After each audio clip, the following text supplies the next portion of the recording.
In a covalent bond, electrons are shared as opposed to electrons being transferred in an ionic bond. The reason electrons are not transferred is because usually both of the atoms involved in a covalent bond are nonmetals. This means both of the atoms have high ionization energies. A consequence of this is that neither atom wants to lose an electron. In fact, both of the atoms want to gain electrons. So, the way they can both gain with neither losing is to share. The sharing of electrons is called covalent bonding. Let's start by looking at the simplest covalent bond present in the H2 molecule. Here we have a pair of hydrogen atoms, the Lewis symbols, H with one dot. That puts a nucleus at the center of each one and the electron cloud.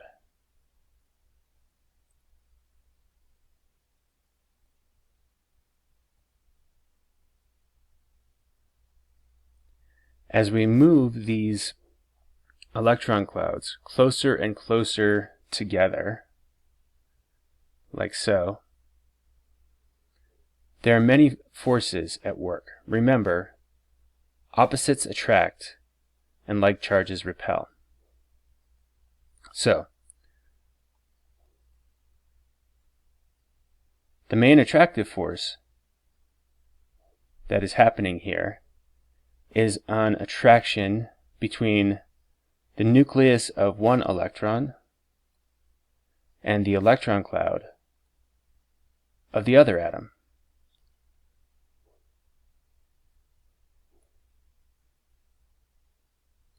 So these are attractive forces that are growing as we move the atoms closer and closer together.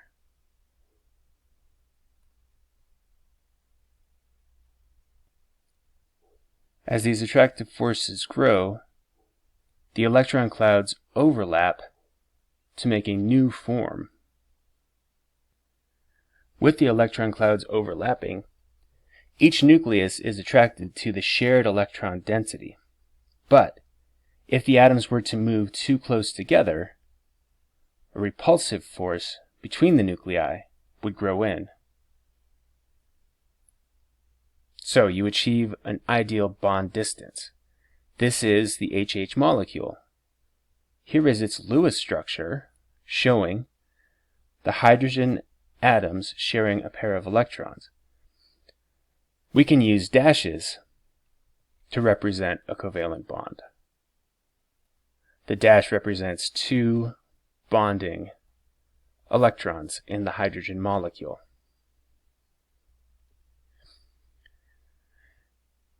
If we look at the bonding in chlorine, the electron configuration in a chlorine atom is neon, 3s2, 3p5. Each chlorine atom needs one electron. And we'll get to the argon electron configuration with 8 valence electrons. Here is our pair of Lewis symbols for these chlorine atoms.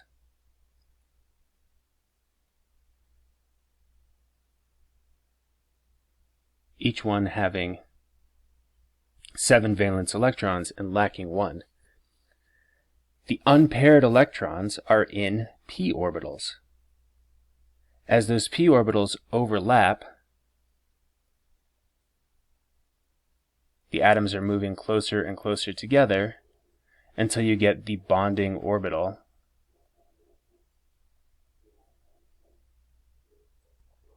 Here's a blow-up of the bonding orbital showing the nuclei with positive charges being attracted to the electron density in the shared electron cloud. Back to the Lewis symbol, the unpaired electron on each of these represents that half-filled p orbital.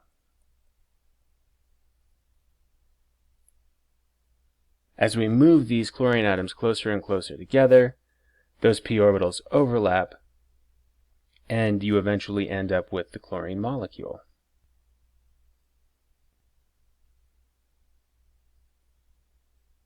and there's our chlorine molecule. There's our shared pair of electrons. Notice that one of those electrons came from the chlorine on the left, that's shown in red. The other one came from the chlorine on the right, that's shown in blue. We can also represent the bond with a dash. That dash represents the shared electron pair.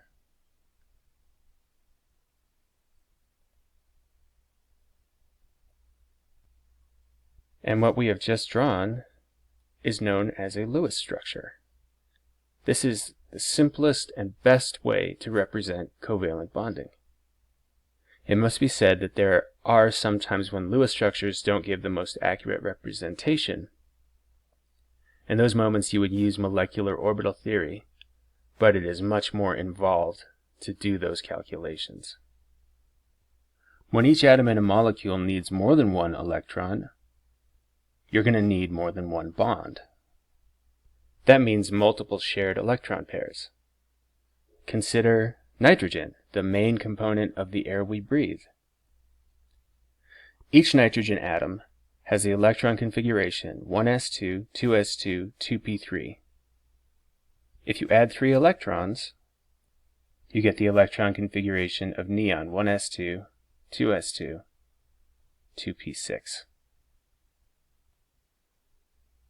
But when we're forming a nitrogen molecule, neither of the two nitrogen atoms wants to give up any electrons, but they both want to gain 3. Looking at their Lewis symbols, each nitrogen atom has 1, 2, 3 unpaired electrons.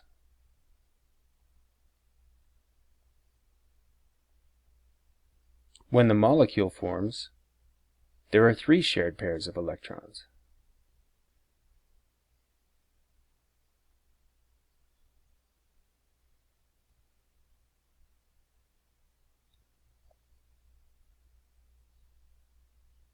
This is a triple bond, and we can represent it with 3 dashes. So on the right we have our Lewis structure for our nitrogen molecule. Each one of the dashes represents 2 electrons. And now each nitrogen atom sees 8 electrons.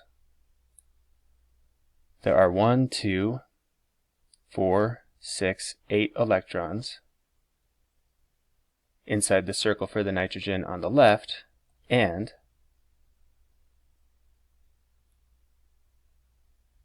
eight electrons with 3 shared pairs and 1 lone pair for the nitrogen on the right. This is an illustration of the octet rule. When molecules form, they do so in order to gain 8 valence electrons.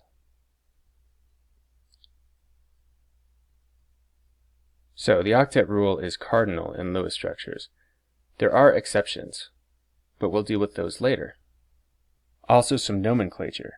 The 3 shared electron pairs in the nitrogen molecule, represented by 3 dashes, are what we call a triple bond, because a covalent bond is 1 shared pair of electrons.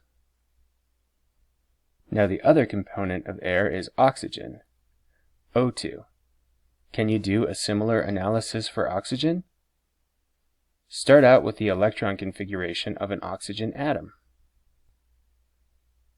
It's 1s2, 2s2, 2p4. Each oxygen atom needs 2 electrons to get 8 valence electrons and have the configuration of neon. Here is a pair of oxygen atoms shown as Lewis symbols. Each oxygen atom has 2 unpaired electrons. So, there will be 2 shared pairs.